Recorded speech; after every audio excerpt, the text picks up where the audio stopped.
오늘의 말씀은 시편 119편 41절에서 48절까지의 말씀입니다. 주님께서 말씀하신 그대로 주님의 인자하심과 구원을 내게 베풀어 주십시오. 그때 나는 주님의 말씀을 의지하고 나를 비난하는 사람에게 응수하겠습니다. 내가 주님의 규례들을 간절히 바라니 진리의 말씀이 내 입에서 잠시도 떠나지 않게 해주십시오. 내가 주님의 율법을 늘 지키고 영원토록 지키겠습니다. 내가 주님의 법도를 열심히 지키니 이제부터 이 넓은 세상을 거침없이 다니게 해주십시오. 왕들 앞에서 거침없이 주님의 증거들을 말하고 부끄러워하지 않겠습니다.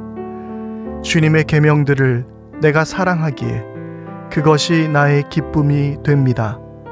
주님의 계명들을 내가 사랑하기에 두 손을 들어서 환영하고 주님의 율례들을 깊이 묵상합니다.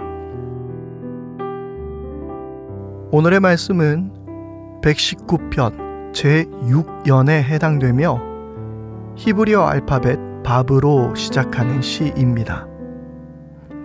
사도행전의 말씀을 보면 날이 갈수록 교회는 더 성장하고 동시에 모든 사람에게 호감을 샀다고 이야기하고 있습니다.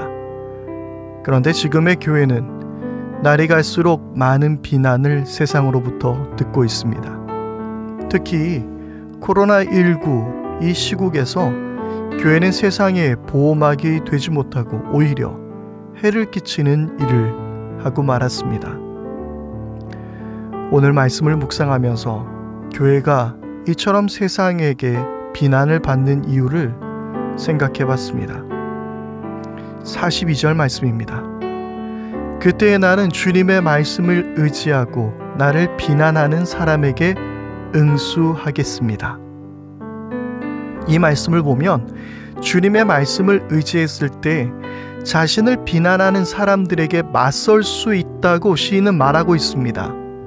세상 사람들이 그리스도인을 향해, 교회를 향해 비난했을 때 그것에 대응할 수 있는 유일한 방법은 말씀을 의지하고 말씀을 따르는 삶을 살 때입니다. 초대교회가 왜 사람들의 칭송을 받고 호감을 사게 되었습니까? 이 사실을 사도행전 2장 44절에서 47절 말씀은 이렇게 기록하고 있습니다. 믿는 사람은 모두 함께 지내며 모든 것을 공동으로 소유하였다. 그들은 재산과 소유물을 팔아서 모든 사람에게 필요한 대로 나누어 주었다. 그리고 날마다 한 마음으로 성전에 열심히 모이고 집집이 돌아가면서 빵을 떼며 순전한 마음으로 기쁘게 음식을 먹고 하나님을 찬양하였다. 그래서 그들은 모든 사람에게서 호감을 샀다. 주님께서는 구원받는 사람을 날마다 도와여 주셨다.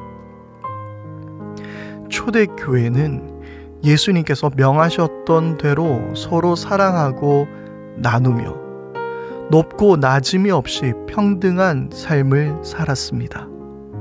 그렇게 살게 되었을 때 그들은 세상 사람들에게도 칭송을 받으며 호감을 살 수 있었던 것입니다. 예수님께서도 너희가 서로 사랑하면 그것으로 세상 모든 사람들이 너희들이 내 제자인 줄 알게 될 것이라고 말씀하셨습니다. 요한복음 13장 34절에서 35절입니다. 이제 나는 너에게 새 계명을 준다. 서로 사랑하여라. 내가 너희를 사랑한 것 같이 너희도 서로 사랑하여라. 너희가 서로 사랑하면 모든 사람이 그것으로써 너희가 내 제자인 줄을 알게 될 것이다. 교회가 하나님의 말씀대로 살지 않을 때 교회는 세상으로부터 오는 비방을 피할 수 없게 되는 것입니다. 44절, 46절입니다. 내가 주님의 법도를 열심히 지키니 이제부터 이 넓은 세상을 거침없이 다니게 해주십시오. 왕들 앞에서 거침없이 주님의 증거들을 말하고 부끄러워하지 않겠습니다. 말씀을 의지하고 말씀을 지키는 자의 당당함이 이 말씀에 들어가 있습니다. 이것은 바리새인의 교만과 같은 것이 아닙니다.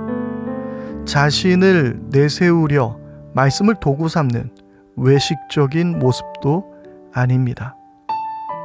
오직 하나님을 경외하며 하나님 앞에 겸손히 말씀을 묵상하지만 세상 앞에서는 권력이나 사람들의 시선에 주눅들지 않고 당당히 살아가는 성도의 모습이지요.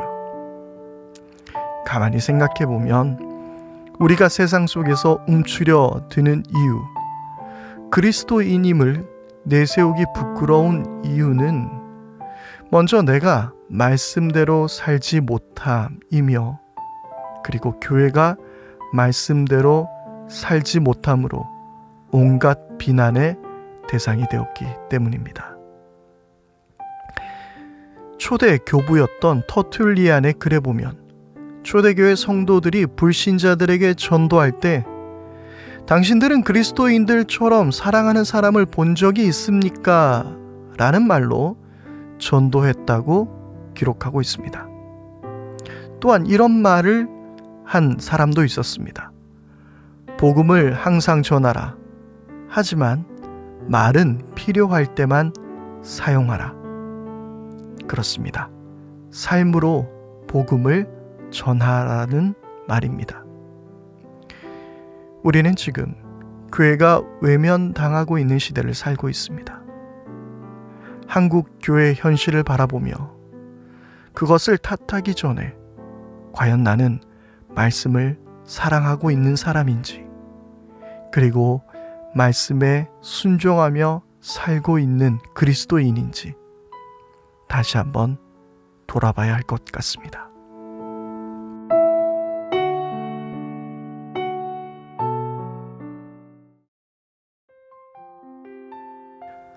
오늘의 기도, 기쁘게 이 길을 갑니다. 초대교회 사람들이 받은 박해와 환난과 비교할 수는 없지만 지금 이 시대에도 복음을 전하기가 어렵습니다. 우리가 전하는 복음을 세상이 달가워하지 않습니다. 어둠인 세상이 빛인 진리를 부담스러워하는 것은 당연한 일입니다. 그러나 혹시 내가 한 알의 밀알로 땅에 떨어져 썩지 않았기 때문에 세상이 나를 싫어하는 것은 아닌지 두렵습니다. 주님, 제가 세상에 속한 사람이 아니기 때문에 세상이 저를 미워하고 싫어하는 이유이기를 바랍니다. 그 때문이라면 그들의 비난과 핍박을 달게 받겠습니다. 주님의 뜻을 제대로 따르다가 받는 고난이라면 감사히 받겠습니다. 십자가의 복음을 전하기 위해 좁은 길을 날마다 기쁘게 선택하기를 기도합니다. 참 좋은 소식, 예수님을 전하며 기쁘게 이 길을 달려가게 하옵소서. 예수님의 이름으로 기도합니다. 아멘.